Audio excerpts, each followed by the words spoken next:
You're listening to the N2K Space Network.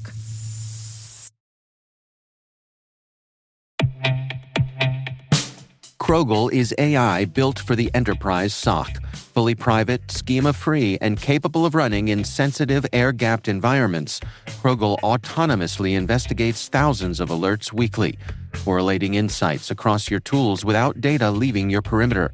Designed for high availability across geographies, it delivers context-aware, auditable decisions aligned to your workflows. Krogel empowers analysts to act faster and focus on critical threats, replacing repetitive triage with intelligent automation to help your SOC operate at scale with precision and control. Learn more at Krogel.com. That's CROGL.com.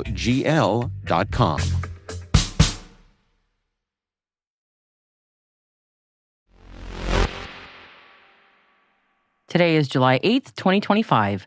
I'm Maria Varmazis, and this is T-Minus. T-Minus. 20 seconds to LOS speed rest. Go for deploy. Roger roll. 5. Skynappy and Space Locker joining forces for upcoming Space as a Service mission. 4. The UK kicks off a £20 million tender to clean up orbital debris. 3. Maxar secures $205 million in contracts to boost sovereign space capabilities across the Middle East and Africa. 2. China makes a leap in orbital reusability, testing in-space refueling. 1. U.S. space industry leaders rally to save the TRAX program and NASA's science mission budget as proposed budget cuts loom. 0.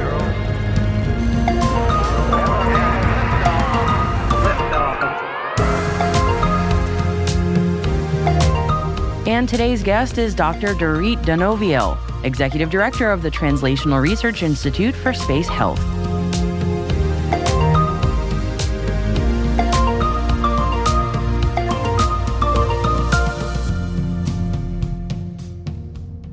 Thank you for joining me on this Tuesday. Let's get into today's Intel briefing. We're starting our show today with two urgent calls to action coming from within the space industry in the United States regarding potential massive budget cuts to key U.S. space programs. So yes, the proposed cuts are not news, to be clear. They have been known officially since the release of the White House's 2026 budget proposal in early May of this year, but they are not at all final.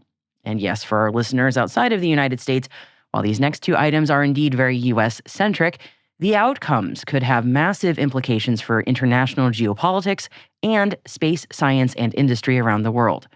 And so, the news today is that major U.S. space science and industry coalitions are rallying to express their objection to the proposed cuts. Let's take a look at two of those groups. First up is a joint letter sent to the U.S. Senate committee that oversees NOAA regarding the future of the Traffic Coordination System for Space, also known as TRAX. That letter was signed by more than 450 space companies, including SpaceX and Amazon's Project Kuiper. And these signatories are urging U.S. lawmakers not to defund the federal office designed to prevent satellite collisions. The letter comes also just a day after multiple professional aerospace organizations, including the AIA, AIAA, SIA, and the Commercial Space Federation, also expressed their dismay about TRAX's potential fate. As we've recently shared with you, the proposed cuts coming to TRAX are massive. And TRAX, to refresh your memory, is a satellite traffic coordination system developed by NOAA's Office of Space Commerce.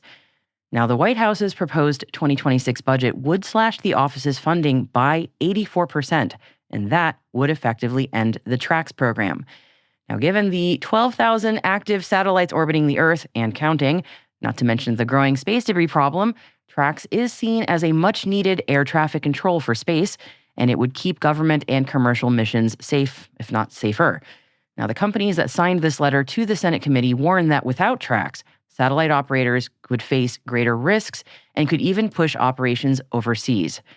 And in an interview with Reuters, Audrey Schaefer, who is the vice president of strategy and policy at Slingshot Aerospace, put it bluntly, If the United States doesn't bring a system to the table, it forfeits its role in shaping global standards. For now, TRAX remains in pilot testing with a full rollout planned for 2026. But without congressional support, that future is uncertain. So, that is the first group regarding budget cuts that we wanted to highlight today. The second group is regarding a proposed 47% cut to NASA's science program, which would cut a third of NASA's science portfolio, including 41 missions already active or in development. It would also cut NASA's workforce by a third, predominantly affecting both Goddard and JPL. And keeping in mind that JPL is already facing significant hardships, a cut of this level would put it potentially at existential risk. Space science advocacy group, the Planetary Society, is calling the proposed cuts to NASA science as a, quote, extinction-level event that would usher in a functional dark age for NASA science. And so, a recent joint letter to the House Appropriations Committee to oppose these cuts has a heck of a headline. It is signed by every living former head of NASA's science programs. The 7 former associate administrators of NASA's Science Mission Directorate wrote that such deep cuts would, quote, severely damage a peerless and immensely capable engineering and scientific workforce and put to waste billions of taxpayer investments. The joint letter also highlights how NASA science missions have inspired generations, trained future leaders, and driven technological breakthroughs that ripple across the economy and national security.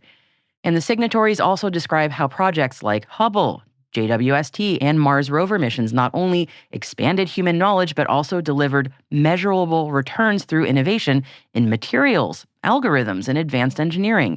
Ending these programs, they argue, would erase those gains and fracture the pipeline of skilled scientists and engineers. And the letter also frames potential cuts as a strategic error at a time when China is rapidly advancing its own space science efforts, including missions to Neptune, Mars sample returns, and climate monitoring. So, when we take a step back and look at both the proposed cuts to both TRAX and NASA science, the bottom line from all of these joint statements is this: cutting these programs are not just budget math decisions. They are definitive statements about whether or not the United States wants to stay a global leader in science and innovation, or if it will cede that ground to others. And before we move on to our next stories, a point of clarification on timelines here, because this stuff is honestly confusing. These budget cut items are separate from the tax and spending bill that was signed last week, known as the Big Beautiful Bill, which did have some provisions for NASA in there, but that money largely focuses on human spaceflight missions, not science missions. Note that discussions and negotiations about the NOAA TRAX program and NASA science budgets are currently ongoing. And of course, we will keep you posted on all developments. Moving on now to other stories. China is pushing the frontier of in-space reusability. According to a news update posted by Ars Technica, reports indicate that Chinese researchers have successfully demonstrated a new type of spacecraft reuse involving orbital refueling and life extension technologies. We should note that unlike booster reusability pioneered by SpaceX, this approach focuses on extending the operational lifespan of satellites and space vehicles by refueling them in orbit. And if this demonstration was successful, it could pave the way for China to reduce their satellite replacement costs, increase mission flexibility, and enable more complex operations such as space-based manufacturing or persistent surveillance. It is definitely a milestone achievement for them, to be sure. And I should note that we will have insights on what's happening on orbit from open source intelligence coming monthly to T-minus in an upcoming segment that will be launching very soon, so keep an ear out for more news on that shortly. Next up, Maxar has secured $205 million in strategic contracts to expand sovereign space capabilities across the Middle East and Africa. The deals cover Earth observation satellites, ground infrastructure, and advanced geospatial analytics. Maxar says these agreements will help regional governments enhance national security, economic development, and environmental monitoring. For example, the contracts include delivery of satellite systems and training for local operators to build sovereign Earth observation programs. Maxar's president of International, Larry Flynn, highlighted that these programs will enable partners to control their own space assets and data, strengthening resilience against geopolitical risks. Moving over to the UK now, and the United Kingdom is taking concrete steps to clean up space debris. This week, the UK Space Agency launched a £20 million tender for a national active debris removal mission. And the goal is to remove 2 defunct UK-licensed satellites from low Earth orbit by 2026. Companies bidding for the tender will design and execute a demonstration mission, showcasing technologies to capture and deorbit safely. And finally, let's head on over to France. And 2 French space startups are teaming up to make space more accessible, connected, and sustainable. Skynapy and Space Locker announced their partnership at France's Assis du New Space this week. Space Locker, which is known for its plug-and-play space USB port orbital hosting containers, has chosen Skynapy to provide ground connectivity for its upcoming out-of-the-box mission in February 2026, which will be the company's first fully operated satellite. Space Locker enables multiple customers to share a single satellite, cutting costs and reducing orbital clutter. And meanwhile, Skynapy offers what they call an Airbnb for ground stations, simplifying data downlink and spacecraft control through its global high-throughput antenna network.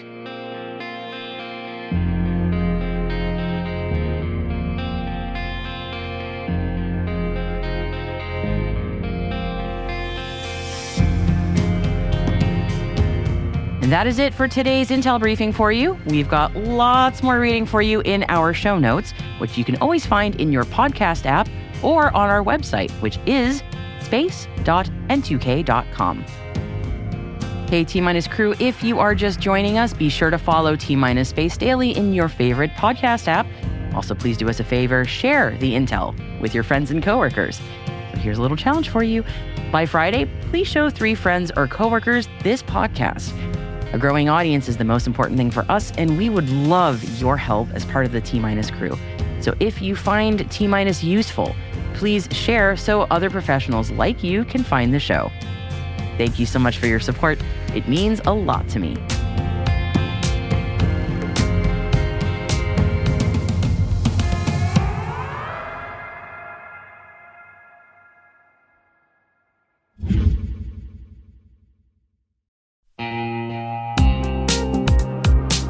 Hey everybody, Dave here. I've talked about Delete Me before, and I'm still using it because it still works. It's been a few months now, and I'm just as impressed today as I was when I signed up. Delete Me keeps finding and removing my personal information from data broker sites, and they keep me updated with detailed reports, so I know exactly what's been taken down. I'm genuinely relieved knowing my privacy isn't something I have to worry about every day.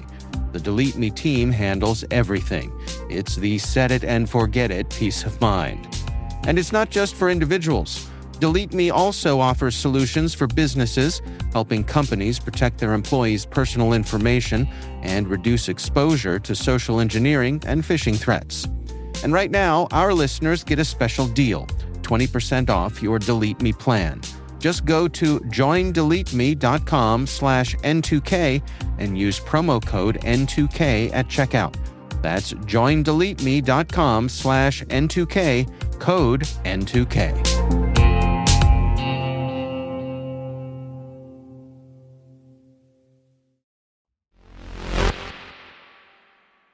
For today's chat, we're running the first part of my conversation with Dr. Dorit Denoviel. She is the executive director of the Translational Research Institute for Space Health, and she joined me to tell me more about her work, including experiments with Axiom Space to the International Space Station. I am an associate professor at Baylor College of Medicine in the Center for Space Medicine, but I also have an appointment in the Department of Biochemistry and Pharmaceutical Biology. And how I ended up doing space health is one of these funny things that happens to you. And I say this to a lot of young people. You just never know when an opportunity comes up. You've never imagined you would end up where you are. And yet it opens up a world that you are just like so happy in. And it's just a perfect fit. And it is the most amazing field to be in, because for me, I grew up watching Star Trek. It got me thinking about what's out there and just really being curious about the world. But I actually, my first love wasn't so much space, but it was biology.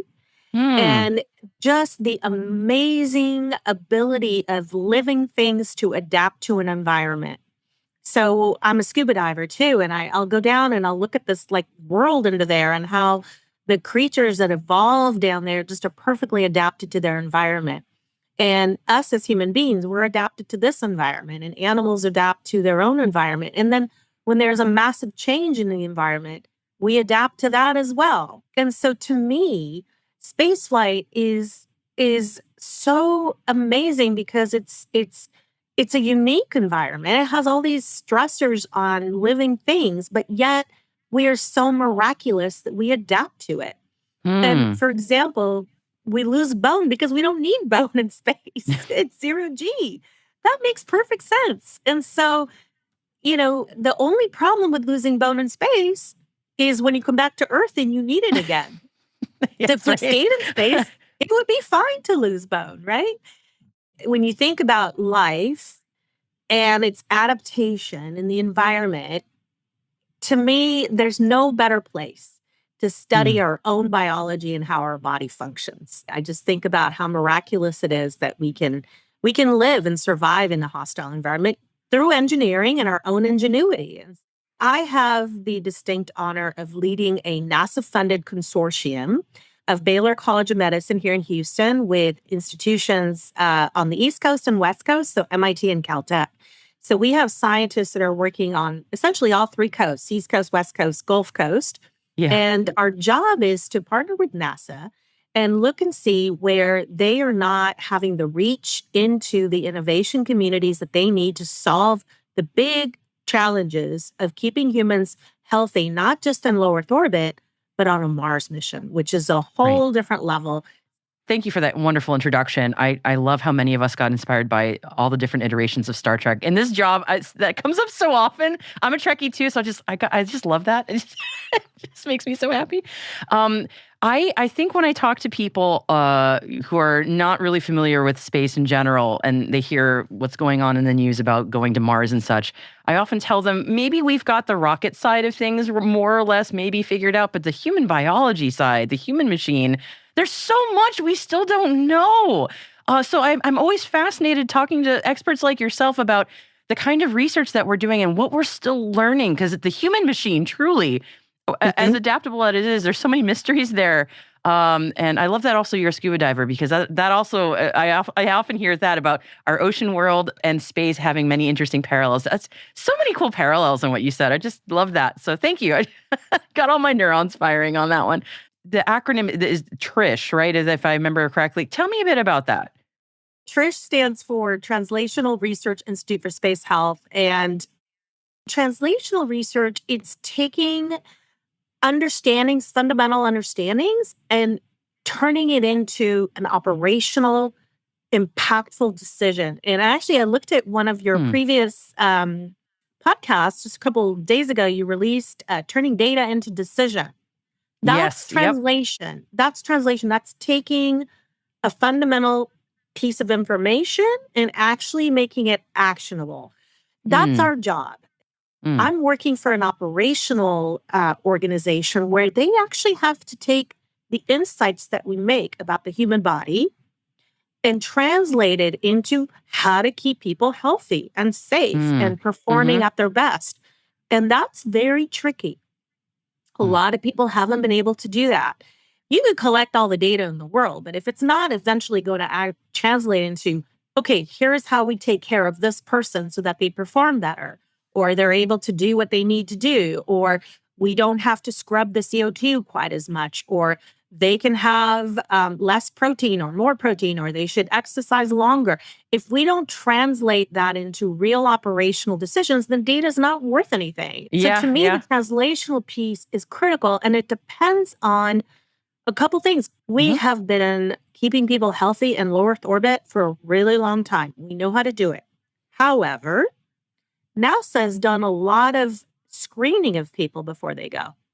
Mm. And if you have a major health condition, they're going to limit your exposure. They might even limit you from going to space. Yeah. And so the reason we have kept people healthy for so long, one of which is number one, we've screened out a lot of bad things. The stressors of spaceflight are such that you need to get your body in best shape as possible. Now, with opening up the low Earth orbit to everybody, which I love that. With AX4, it's the fourth private mission going up. You're going to start to send people who have different medical conditions. And so how their body responds to space is a little bit different than a NASA astronaut. So we're learning about how the body adapts in this environment, a body that is maybe a little different than the previous bodies that have gone to space. Right. That's what's so exciting about these Axiom missions, is that we get to look at the variety of humans. And to me, in biology, you learn more things at the extremes. When you look at the extremes where people are actually putting their bodies at an extreme situation, that's when you learn a lot more about the physiology.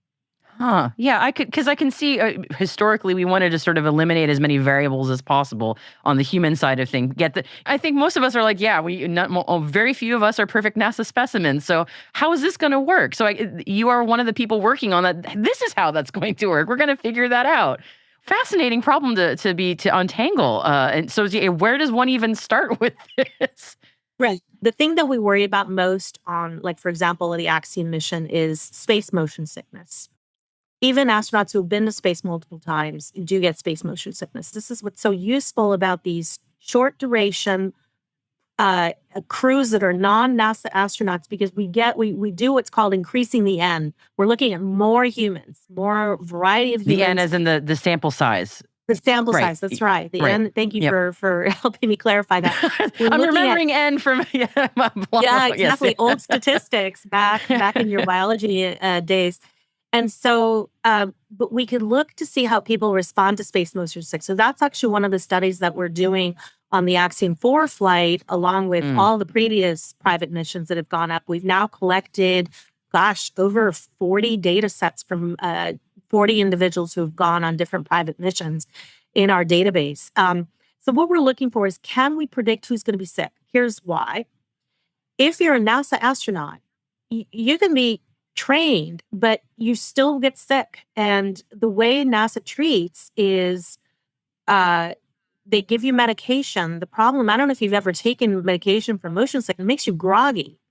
They have to take a fairly high dose to overcome the space motion sickness, which means they're not going to be at their peak performance to do a critical activity. Why are we worried about this? If we're going back to the moon and an astronaut is experiencing the change in the gravitational forces with the misalignment in their sensory system and feeling nauseous, for example, and they have to perform. They can't just sit around and hope that they wait feel for it better. To feel better, right? Yeah, or they're having to medicate themselves to a point where they're not able to perform at their peak because they're groggy, and that's a problem for operations. So, me as an operationally focused researcher, what we did with the Axiom crew, for example, is we're testing different ways to predict. The reason that prediction is important, number one, we can then set up the schedule. Okay, if we know you're going to be sick, but this guy's going to be okay, this is the guy that's going to do the robotic operation or the landing. And this is the guy, even though he's the pilot, he's likely to get sick. So we are going to give him a day or two before his stuff starts to kick in. So that's the operational relevance. Another experiment that we're doing that is really quite interesting, even for Earth applications, is there's a condition called spaceflight-associated neuroocular syndrome, SANS for short. What happens is if you spend time in zero gravity, you have a fluid shift that occurs. Just fluids get redistributed. Right now, like, you're feeling all the forces, and with gravity, everything gets kind of pulled down towards your leg. You go into space, everything just kind of gets redistributed. And what we're finding is that the majority of astronauts start to have almost an edema in the head. And what we've seen is that it affects the back of the eye. And we think that there's actually an increase in the pressure on the brain. It's called intracranial pressure. We know on Earth, if patients have increase in intracranial pressure on the brain, that can actually lead to some severe problems. We think that over a long period of time, If you have increased pressure on the brain and increased pressure on the eyes, we know that that can lead to loss of peripheral vision. We do Right. see Yep. changes in vision in astronauts, which can be corrected with glasses. So now we've been studying this in astronauts. They've been up there for 4 months, 6 months, up to a year. They are developing this syndrome, okay? But Mhm. nobody's been up there longer than 14 months was the longest. So when we're Yeah. thinking about a mission to Mars, a long stay in space, we do worry about what are the long-term effects. So with these short flights, we're actually looking at the changes in the eyes in these private individuals on the Axiom missions going into space. And we're seeing how the short exposure to space is actually changing the physiology and the anatomy to start to really tease out the early phases of adaptation to this different system. Because I get to see the early phases and I'm looking Right. for what we call biomarkers. So Yeah. signatures of a condition that may be developing over time in an astronaut, but I'm only seeing it much later. What's interesting about the opportunity with all these people going to space, let's look at the blood flow in all these people. And let's Wow. see what's different between somebody who does develop that condition versus somebody who doesn't. And the more people we have to study, the better we're going to get at getting those early indicators. That's fascinating. Oh, so yes, definitely increasing that sample size. That makes a lot of sense. And that is just part one of my chat with Dr. Dorit Donoviel. There's a lot more to this conversation that we didn't want you to miss, so we will be running the second part next week. Keep an ear out for that.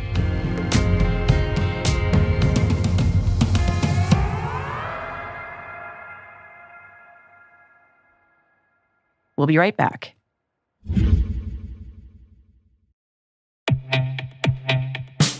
And now a word from our sponsor, SpyCloud. Identity is the new battleground, and attackers are exploiting stolen identities to infiltrate your organization. Traditional defenses can't keep up. SpyCloud's holistic identity threat protection helps security teams uncover and automatically remediate hidden exposures across your users, from breaches, malware, and phishing to neutralize identity-based threats like account takeover, fraud, and ransomware. Don't let invisible threats compromise your business. Get your free corporate darknet exposure report at spycloud.com/cyberwire and see what attackers already know. That's spycloud.com/cyberwire.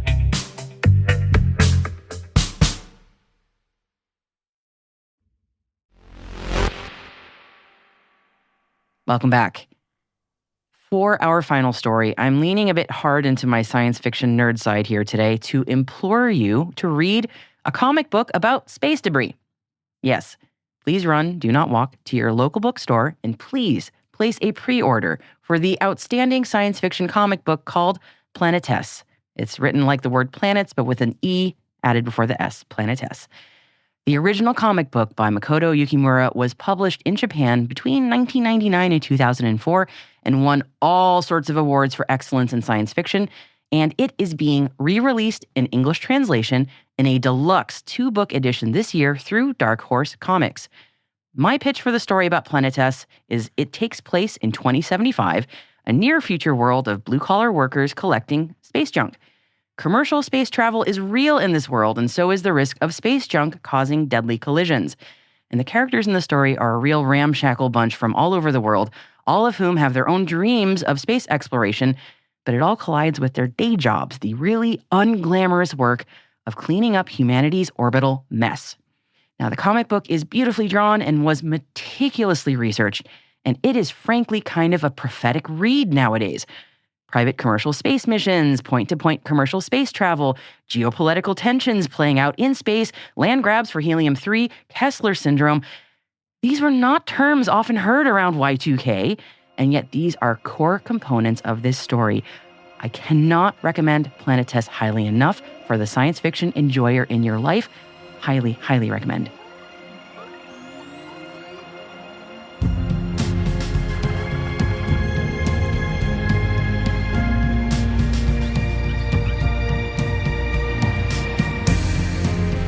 And that's T-Minus, brought to you by N2K Cyberwire. We'd love to know what you think of this podcast. Your feedback ensures we deliver the insights that keep you a step ahead in the rapidly changing space industry. If you like our show, please share a rating and review in your podcast app. Please also fill out the survey in the show notes or send an email to space@n2k.com. We're proud that N2K Cyberwire is part of the daily routine of the most influential leaders and operators in the public and private sector, from the Fortune 500 to many of the world's preeminent intelligence and law enforcement agencies. N2K helps space and cybersecurity professionals grow, learn, and stay informed. As the nexus for discovery and connection, we bring you the people, the technology, and the ideas shaping the future of secure innovation. Learn how at n2k.com. N2K's senior producer is Alice Caruth. Our producer is Liz Stokes. We're mixed by Elliot Peltzman and Trey Hester, with original music by Elliot Peltzman. Our executive producer is Jennifer Iben.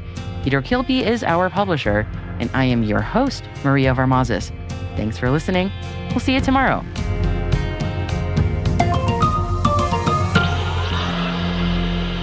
T-minus.